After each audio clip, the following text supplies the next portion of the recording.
मैं सत्यवान आर्य, सह आचार्य बाबू शोभाराम राजकीय कला महाविद्यालय अलवर। प्रिय विद्यार्थियों, आज हम कृष्ण भक्ति काव्य धारा के प्रतिनिधि कवि सूरदास की कविता को पढ़ेंगे।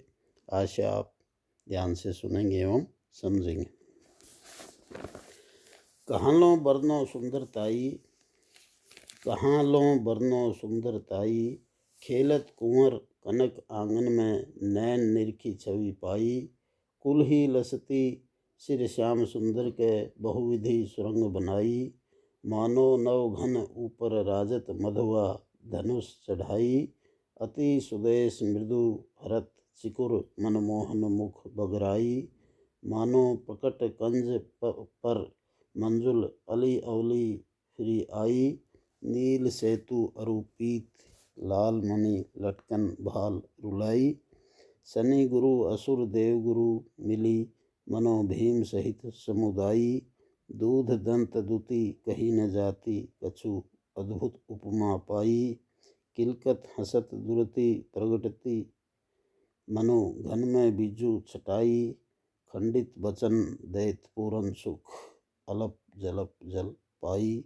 घुटुरुनि चलत रेनु तन मंडित सूरदास बलि जाई। इस पद में भी सूरदास जी ने बालक कृष्ण के सौंदर्य का वर्णन किया है। सूरदास जी कह रहे हैं कि श्री कृष्ण की सुंदरता का कहाँ तक वर्णन करूं।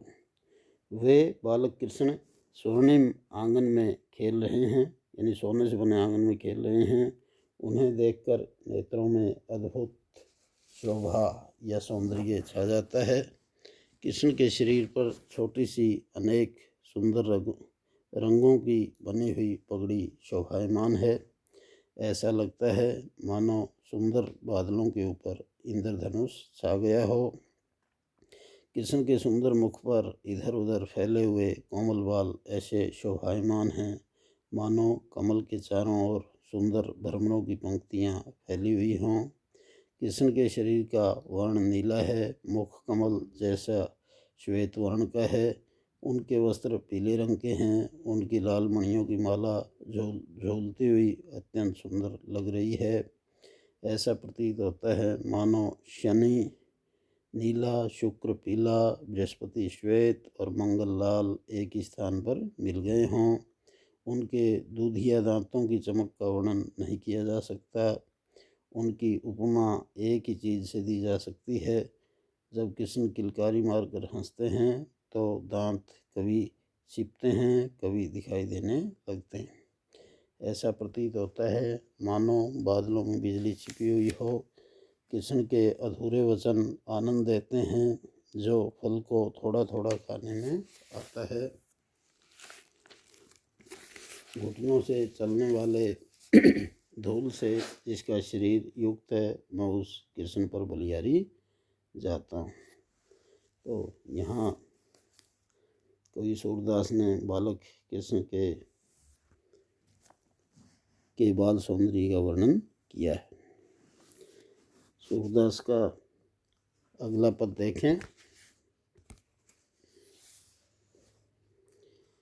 बांधो आजु कौन तो ही छोरे, बहुत लंगरई किन्हो मोसों भुज गही रजू उखल सो जोरे। जननी अति रिस जानी बंधायो, निरखी बदन लोचन जल ढोरे। यह सुनी ब्रज जुगती सब धाई, कहती कान्ह अब क्यों नहीं छोरे। उखल सो गही बांधी जसोदा, मारन को साँटी कर तोरे। साँटी देखी ग्वाली पछितानी, बिकल भई जहाँ तहाँ मुख मोरे। सुनहु महरी ऐसी न बूझिए, सुत बांधत माखन दधी थोरे। सूर श्याम को बहुत सतायो, चूक परी हम ते ये भोरे।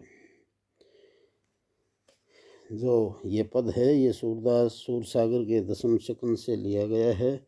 और श्री कृष्ण मक्खन की चोरी करने लगते हैं और जो ग्वालिनें हैं वह नित्य प्रति उनकी शिकायत माँ यशोदा से करने लगती हैं। माँ यशोदा उन शिकायतों से परेशान हो जाती हैं और वे एक दिन क्रोध में आकर कि श्री कृष्ण को मुखों से बांध देती हैं। इसी का वर्णन सूरदास ने इस पद में किया है। व्याख्या देखें।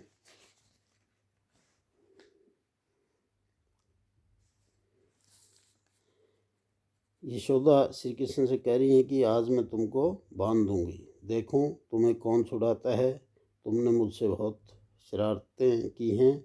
ऐसा कहकर माँ यशोदा कृष्ण की बाँह को पकड़कर रस्सी से कसकर उन्हें ओखली से बांध देती हैं।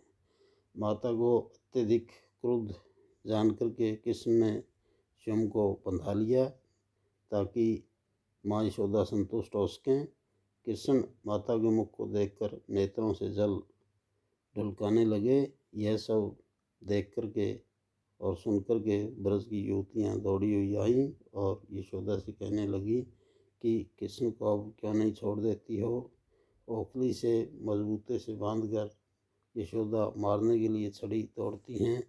छड़ी को देखकर गोपियाँ पछताने लगी और जहाँ तहाँ मुख दूसरी ओर करने लगी और बोली, हे महरी या हे माता, ऐसा करना ठीक नहीं है कि पुत्र को थोड़े से मक्खन और दही के लिए बांध दिया गया है। सूरदास जी वर्णन कर रहे हैं कि गोपियाँ सोचती हैं कि हमने कृष्ण को बहुत सताया, आज हमसे भूल से ये गलती हो गई है। तो यहाँ यशोदा जी के रोष या क्रोध का स्वाभाविक चित्रण किया गया है और इसमें यशोदा द्वारा कृष्ण को बांधे जाने पर गोपियों को भी पछतावा होता है। अगला पद देखें। पांडे नहीं भोग लगावन पावे, करी करी पाक जब अम्पत हैं, तब छवै आवे। इच्छा करी मैं बामन योत्यो, ताकों श्याम खिजावे। वह अपने ठाकुर ही जिमावे, तू ऐसे उठी धावे। जननी दोष देती कत मौकों, बहु विधान करी ध्यावे। नैन मूंदी कर जोरी, नाम ले बारही बार बुलावे। कही अंतर क्यों होई भगत सो,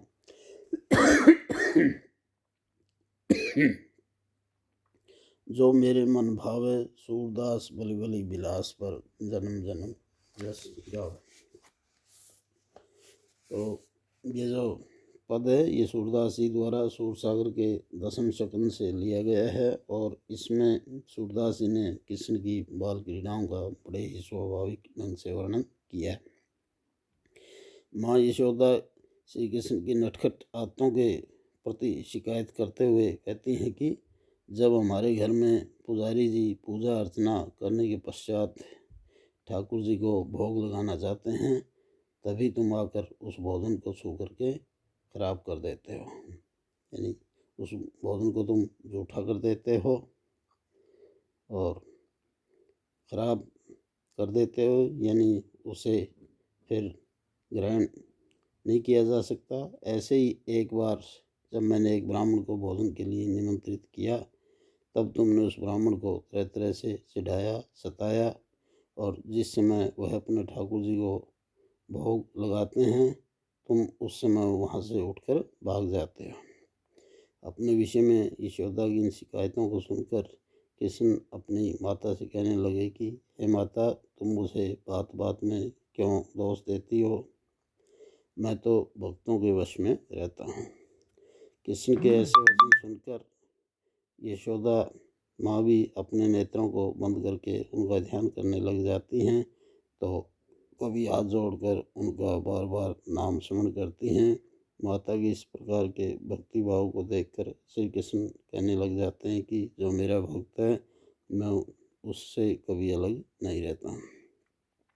कवि सूरदास कह रहे हैं कि मैं तो श्री कृष्ण की इन बाल चेष्टाओं पर न्योछावर हो जाता हूँ और प्रत्येक जन्म में इन्हीं कृष्ण के यशगान की कामना करता हूँ, यानी उनके यशगान करने की इच्छा रखता हूँ। यहाँ कवि ने कृष्ण के बाल स्वभाव का चित्रण किया गया है और कृष्ण के परम ब्रह्मत्व रूप का भी इसमें अंकन हुआ है।